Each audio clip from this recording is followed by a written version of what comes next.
Hello, friends, and welcome to my channel. Today, we're going to tackle a topic that's a part of all our lives, one that sometimes freezes us and sometimes drives us to run away. Fear. So, is fear a real emotion? Or is it just a game our brains play on us? To find the answer to this question, we'll knock on the door of science and also take a look into our own inner worlds. Are you ready to look into your inner world? Let's get started. The chemical factory in our brain. From a scientific perspective, fear is a completely real and concrete emotion. In our brains, a small, almond-shaped region called the amygdala is responsible for managing our fear responses. When we encounter a dangerous situation, for example, when we suddenly see a bear in front of us, the amygdala immediately rings the alarm bells. This signal triggers a series of chemical reactions in our bodies. Stress hormones like adrenaline and cortisol are released rapidly. Our heart rate quickens, our breathing becomes shallow, our muscles tense up, and our senses sharpen. This response is known as the fight or flight mechanism. Its purpose is simple: to protect us from potential danger. That's why the physical symptoms we feel during moments of fear are a command from our brain to ensure our survival. In other words, this intense emotion we feel is based on a completely biological and physical foundation. What about our mental fears? What about the feelings we have when there's no real danger? For example, the fear of public speaking or the fear of failure. These fears are just as real as those caused by physical dangers. Our brains can give similar responses to these situations as well. The amygdala can perceive these abstract dangers as concrete threats. This shows that fear can arise not only in response to dangers from the outside world but also in response to our own thoughts and beliefs. Therefore, fear isn't just limited to a concrete situation like an animal attack or the edge of a cliff. It's also an emotional and psychological response that is fueled by our past experiences, what we've learned from our environment, and even our own inner voice. Fear, weakness or strength. So, does being afraid make us weak? Absolutely not. Fear is one of the most important mechanisms that has enabled us to survive throughout evolution. It reminds us of our limits and prevents us from taking careless steps. When felt in a controlled way, it makes us more careful, more prepared, and stronger. The important thing is to learn to face fear and understand it, rather than seeing it as an obstacle. Learning to let it guide us instead of letting it control us is perhaps one of the greatest examples of courage. Are we able to face our fears? Let's meet in the comments. Fear is a reflection of our brain's complex structure and our emotional world. It's a completely real emotion with both biological and psychological foundations. The important thing is to try to understand why we're afraid instead of ignoring it and to use this emotion as a tool to improve ourselves. In your opinion, how should we approach our fears? According to research, there are 5 steps to approaching our fears. Acknowledge and accept the fear. The first and most important step is not to deny the existence of fear. Accept that you are afraid. Instead of saying, "I'm not afraid of this," say, "Yes, this situation is scaring me right now." Try to understand what the fear is and what triggers it. It could be a spider, the fear of failure, or the fear of public speaking. Naming your fear is the first step to breaking its power over you. Ask yourself these questions. What exactly am I afraid of? Where does this fear come from? Does it stem from my past experiences or from the unknown? Analyze the fear's scenario. Did you know that fear often comes from imagining the worst-case scenario in our minds? Imagine what would happen if the thing you're afraid of came true. Let's say you're afraid of starting a new job. What's the worst-case scenario of your fear? Maybe it's failing and getting fired. So, what happens if this scenario comes true? This is where you need to use your logic. What happens if you get fired? Maybe you'll look for a new job, or maybe you'll learn lessons from this experience. We usually realize that the scenario we're afraid of isn't as catastrophic as we thought. This exercise reveals the irrational side of fear. Move forward with small steps. You don't have to take giant leaps to overcome fear. Start by taking small, manageable steps. If you're afraid of public speaking, don't try to get on a stage at a conference right away. Instead, as a first step, give a talk to a friend, and then to a small group of people. Each small step will give you the courage you need for the next step. It's like slowly climbing the ladder of fear. The confidence you gain on each rung will make it easier to reach the top. Turn fear into an opportunity for growth. Fear can be seen not as a force that stops you, but as a warning signal that pushes you to be better. When you face something you're afraid of, you gain new skills, acquire new knowledge, and increase your self-belief. For example, when you're afraid of a new hobby and try it anyway, you learn a new skill. This allows fear to turn you into an explorer instead of a victim. Show yourself compassion. Being afraid is a natural part of being human. Don't criticize or judge yourself for being afraid. Everyone gets scared. The important thing is how you react to this feeling. Be patient and understanding with yourself. Say to yourself, "This is normal. I won't blame myself for what I'm feeling. What matters is how I deal with it." This compassionate approach makes your struggle with fear easier. Fear can stop being a feeling that paralyzes us and become a driving force that motivates us to act. Fear from a scientific perspective, neurobiological and cognitive mechanisms. Let's also look at fear from a scientific perspective. The role of the amygdala and brain circuits. At the center of fear responses is the amygdala, an almond-shaped structure located in the brain's temporal lobe. The amygdala is responsible for processing emotional stimuli and quickly identifying potential dangers. When a threat is perceived, the amygdala immediately sends signals to the brainstem and hypothalamus to initiate the fight or flight response.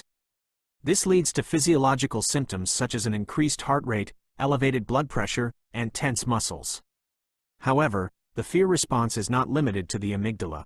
The prefrontal cortex plays a critical role in regulating fear responses and preventing overreactions. The prefrontal cortex evaluates whether a situation is a real threat and sends feedback to the amygdala. This interaction determines a person's ability to manage fear and make rational decisions. In conditions like post-traumatic stress disorder, PTSD, this feedback loop is observed to be disrupted, and the amygdala becomes overly sensitive. The learning and remembering of fear. Fear is an emotion that is learned through experience. Classical conditioning is an important mechanism that explains how fear responses are formed. For example, after a person is in an accident, they may start to feel fear when they drive on the road where the accident happened. This happens when the brain associates neutral stimuli related to the event, e.g., the road itself, with a threatening event. This learning process is closely related to the interaction between the hippocampus and the amygdala. The hippocampus plays a role in forming memories by recording the context of events, time, place, etc. Thus, when a fear memory is formed, the amygdala responds to both the event itself and its context. The neurological basis of mental fears. Abstract fears, such as the fear of public speaking, also have a neurological basis. These types of fears are often associated with social threats or the perception of failure. The brain can perceive these social or psychological threats as a physical danger and trigger similar stress responses. Neuroimaging studies show increased amygdala activity in individuals with social anxiety disorder during social interactions. Fear is not only a primitive response that ensures our survival but also a dynamic emotion that is influenced by our thoughts and experiences and is shaped by the brain's complex structure. Therefore, coping with fear requires not only behavioral strategies but also an understanding of these emotional and neurological mechanisms. Experiments on fear. Fear has been a curious emotion that has been scientifically studied throughout history. Experiments related to fear have been conducted, especially in the field of psychology. How many of these experiments did you know about? Let's meet in the comments. Joseph Ledoux's neurobiological studies. Joseph Ledoux is known for his groundbreaking work on the neurobiology of fear since the late 20th century. Through his experiments on rats, he revealed which brain regions process fear responses. The aim of the experiment, to understand which neural pathways the brain follows for fear memory and response. How the experiment worked. Ledoux used classical conditioning to create a fear response in rats. He paired a sound tone, the conditioned stimulus, with a mild electric shock, the unconditioned stimulus. Soon, the rats started to exhibit freezing behavior, a fear response, just by hearing the sound tone. Result. Ledoux and his team examined various brain regions and discovered that the main center for this fear response was the amygdala. The sound information from the auditory cortex was transmitted directly from the brain's thalamus to the amygdala, and this fast pathway created an instant fear response. There was also a slower pathway that went to the cortex, which allowed for a more detailed processing of the information. These two different pathways played a role in both the rapid and conscious processing of fear responses. Impact. Ledoux's work proved that fear is not just a psychological state but also a physiological response of the brain. This discovery opened new doors for the treatment of fear-based psychological disorders such as anxiety disorders and post-traumatic stress disorder, PTSD. Pavlov's classical conditioning experiments. Although he didn't focus directly on fear, Ivan Pavlov's classical conditioning experiments on dogs laid the foundation for understanding how fear is learned. These studies formed the theoretical basis for many fear experiments, such as the Little Albert experiment. The aim of the experiment, to create a conditioned response, salivating, to a neutral stimulus, a bell sound. How the experiment worked. Pavlov observed that dogs salivated, an unconditioned response, when they were given food. When he rang a bell before giving them food, the dog initially showed no response. However, after pairing the bell sound with food every time, they eventually started to salivate, a conditioned response, just by hearing the bell sound. The relationship with fear. This experiment showed that learning occurs by repeatedly pairing one stimulus, the bell, with another, food. Fear can be learned through the same mechanism. When a neutral stimulus, a rat, is paired with a frightening stimulus, a loud noise, the neutral stimulus alone begins to create a fear response. Sigmund Freud, the psychoanalytic approach. According to Freud, fear is not just a defense mechanism against external dangers but also a reflection of unconscious conflicts and repressed desires. He divided fear into two main categories: objective fear, realistic fear. This is a logical response to a real danger in the external world, e.g., a burning building. Neurotic fear, anxiety. This is the topic he truly examined. Neurotic fear originates from repressed impulses and forbidden desires in a person's inner world. This fear is not usually tied to a concrete object and can seem irrational. According to Freud, this fear emerges as a defense mechanism to prevent an unsettling thought from the unconscious from becoming conscious. The case of little Hans. Freud's most famous study on phobias is the case of little Hans, who had a fear of horses. He suggested that Hans's fear of horses was actually a reflection of his unconscious anger and jealousy toward his father. The horse became a symbolic object that externalized Hans's internal conflict. This situation showed that phobias are not just a result of behavioral conditioning but also symbolic expressions that carry deep psychological meanings. John B. Watson, the behaviorist approach. According to John B. Watson, the founder of behaviorism, fear and other emotions are learned responses to environmental stimuli. He focused on observable behaviors rather than internal mental processes. The Little Albert experiment. In Watson's most controversial experiment, the goal was to make a 9-month-old baby develop a fear of a white rat. Initially, Albert showed no fear of the rat, but every time he touched it, a loud and unpleasant sound was made. Soon, Albert started crying and showing fear just by seeing the rat. This experiment aimed to prove that fear can be learned through classical conditioning. This fear was later generalized to similar objects, such as a white rabbit. Watson's work provided a behavioral explanation for how phobias and fears are formed and laid the groundwork for behavioral therapies, such as exposure therapy, in this field. Carl Rogers, the humanistic approach. Carl Rogers, a leading figure in humanistic psychology, approached fear from a different perspective. He saw fear not as a defense mechanism but as a factor that prevents a person from reaching their potential. Conditional acceptance. According to Rogers, conditional acceptance from parents during childhood, where love and appreciation are dependent on certain conditions, e.g., getting good grades or exhibiting certain behaviors, creates a fear of worthlessness and anxiety in the person. This situation causes the person to hide their true self and develop an ideal self that aligns with the expectations of others. The inconsistency between these two selves becomes a constant source of fear and anxiety. Rogers argued that the way to cope with fear is for the person to discover and accept their true self in a therapeutic environment that includes unconditional acceptance, empathy, and transparency. This approach focused on the underlying vulnerability and the fear of not being able to actualize oneself. The effects of fear on child development. The effects of fear on children generally vary depending on their age and developmental stage. Infancy, 0 to 2 years. During this period, children are usually afraid of loud noises, sudden movements, and strangers. Their most basic fear is the fear of being separated from their caregivers, separation anxiety. This fear is a normal developmental stage and a sign of a healthy attachment. Preschool years, 2 to 6 years, as their imaginations develop, abstract fears emerge.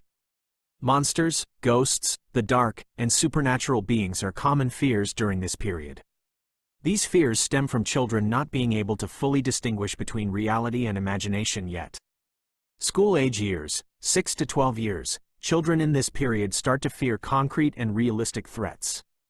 Topics such as failure, peer bullying, exams, natural disasters, or illnesses become the main fears for this age group.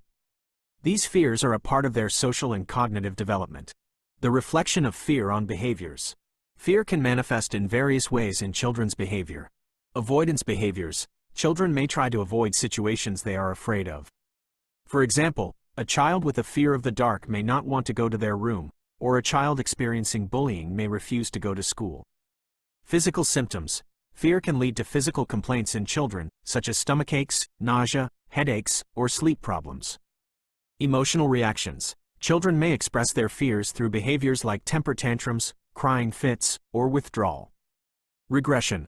A child who is experiencing severe fear may temporarily lose some skills they have already acquired, e.g., toilet training. Creating a healthy balance. Fear is not always a negative emotion. It's an important mechanism for a child's survival. The important thing is not to completely eliminate fear but to teach them how to cope with it. Parents and caregivers can support children in facing their fears in a healthy way. Instead of belittling their feelings, listening to them and showing that you understand strengthens their sense of security. Teaching them that fear is a normal emotion and that courage is taking a step despite fear is critically important for healthy emotional development.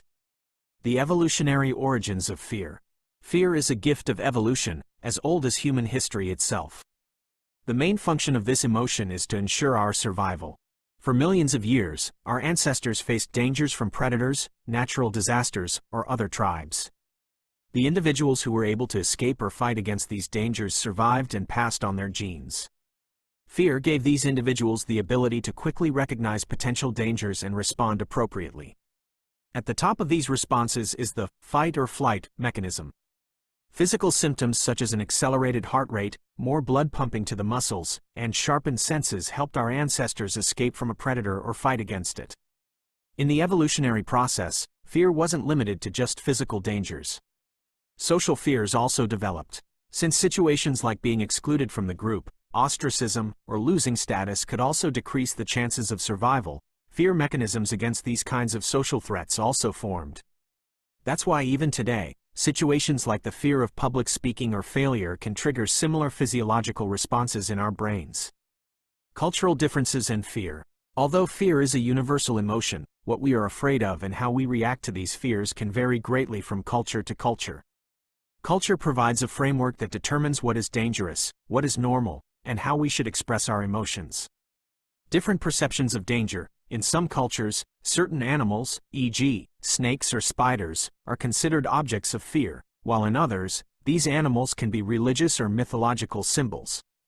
In Western societies, the fear of individual failure and exclusion is common, while in some Eastern cultures, the fear of losing the honor of the family or group may be more prominent. Forms of emotional expression. Some cultures see openly showing fear as a weakness, while others encourage the free expression of emotions. For example, in some societies like Japan, hiding emotions and controlling facial expressions is a social norm, whereas in Mediterranean cultures, emotions can be experienced in a more extroverted and pronounced way. These differences also influence the behaviors an individual will exhibit in a moment of fear. Sources of fear. In societies where modern technology and urbanization are widespread, abstract fears such as terrorism, crime, or economic crisis may be more dominant, whereas in more traditional and rural societies, concrete fears such as supernatural events, illness, or famine may be more common. Culture shapes our fear scenarios and how much these scenarios affect us. In short, the basic biological foundation of fear is the same in all people. However, the types of fear, the ways of reacting, and the meanings built on this foundation vary according to the cultural environment we live in. This situation shows that fear is not just a survival mechanism but also a complex social and psychological experience. What can fear make people do? Fear creates powerful responses in our bodies and minds, and these responses can lead to very different behaviors depending on the dose and source of the fear. Physical and biological effects. Running away. Moving away from danger is the most common and basic response to fear. A fast heart rate and tense muscles instantly provide the energy needed to run away. For example, running quickly when a lion attacks increases your chances of survival. Fighting. In some situations, fear can be a trigger for facing the danger. The release of adrenaline allows a person to be stronger or faster than they normally would. Freezing. Sometimes fear freezes a person in place. This can be an effective strategy for hiding from predatory animals. This unconscious response can help a person better analyze the danger or pass by unnoticed. Fainting. In extreme cases, fainting can occur when the brain's oxygen flow is temporarily cut off. This is interpreted as a defense mechanism to prevent the body from being overloaded in a moment of danger. Psychological and behavioral effects. Fear not only creates physical responses but also deeply affects the way we think and behave. Making illogical decisions. Extreme fear dulls the ability to think logically and can lead to acting in a panic. For example, trying to break the car window instead of opening the door in a moment of panic. Social withdrawal. Social anxieties like the fear of public speaking or failure can cause a person to isolate themselves and avoid social events. This situation negatively affects the person's development in relationships. Avoidance behaviors. Phobias are irrational fears of an object or situation. For example, a person with a fear of spiders checking every corner of their house, or a person with a fear of flying never being able to travel. These avoidance behaviors can seriously reduce the quality of life due to fear. Learned helplessness. A person who is constantly under fear and stress may start to believe that they have no control over the situation. This is called learned helplessness and can lead to depression or passivity. The destructive and constructive things fear makes us do. How powerful fear is depends on how a person copes with it. Destructive effects. Although fear is designed to protect us from potential dangers, it can be destructive when it gets out of control. It can drive a person to violence, crime, or to compromise their moral values.